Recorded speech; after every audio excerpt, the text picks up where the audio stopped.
삼성 노조 문제 연속해서 보도해드리고 있는데요. 창립 이래 줄곧 무노조 경영을 고수해온 삼성이지만 그곳에도 노조는 있었습니다. 이런 무노조 삼성에서 노조를 한다는 건 어떤 의미일까요? 김기훈 기자와 자세한 이야기 나눠보겠습니다.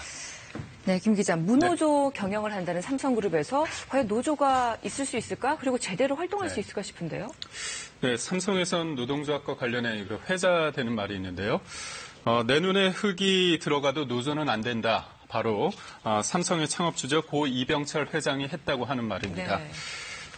삼성과 노조, 노조와 삼성 이렇게 양립할 수 없을 것 같은 단어 사이에서도 변화의 움직임은 있었습니다. 삼성물산에서 노조를 만든 조장희 씨를 만났는데요. 일단 노조 사무실이 회사 건물 안에는 없었습니다. 차를 타고 15분 정도 가니까 낡은 건물에 작은 사무실이 있었는데요. 그마저도 지인의 사무실을 빌려서 쓰고 있었습니다. 조 씨는 노조에 가입하면 징계나 낮은 연봉을 감수할 수밖에 없었다고 말하는데요.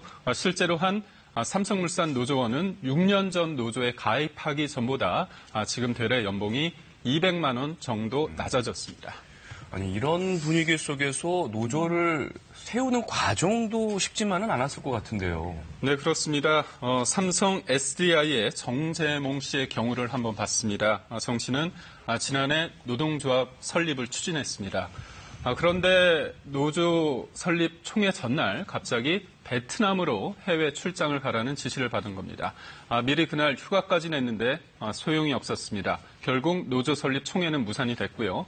또 삼성물산에서는 무노조 교육이라는 것도 하는데요. 교육 담당자의 발언 내용을 들어보겠습니다.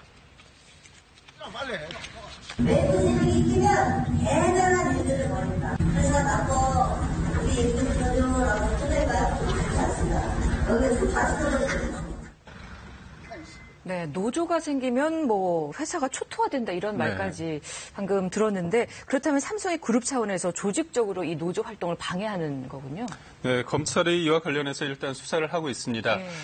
근데 검찰은 삼성전자의 자회사죠. 삼성전자 서비스에서 불법적인 노동 탄압이 단계적으로 실행되고 있다고 보고 있습니다. 네. 먼저 협력사 조합원에 대한 탈퇴 회유를 하고 안 되면 핵심 조합원에 대한 표적 감사와 징계, 나중엔 일감을 줄여서 생계를 압박하는 방식을 쓰고 있습니다. 노조원이 많은 서비스 센터는 아예 기획 폐업을 한 정황도 나왔는데요. 실제 취재진이 만난 조합원들은 비조합원에 비해 여러 가지 불이익을 받고 있었습니다. 한 조합원은 수당이 줄어서 100만 원 조금 넘는 기본급으로 한 가족이 생활을 했다고 하고요.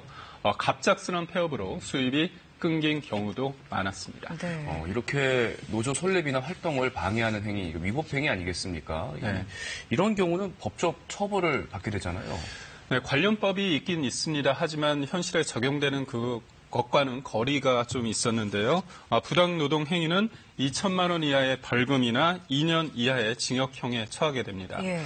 하지만 부당노동 행위에 대한 검찰의 기소율은 15.8%, 구속률은 0.6%로 전체 사건 평균의 절반도 안 되는 걸 알 수 있습니다. 징역형을 받는 비율도 미비했습니다.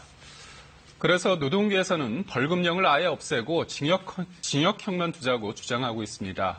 근본적으로 영국과 독일, 프랑스 등에서 운영 중인 노동법원이 필요하다는 지적도 있는데요.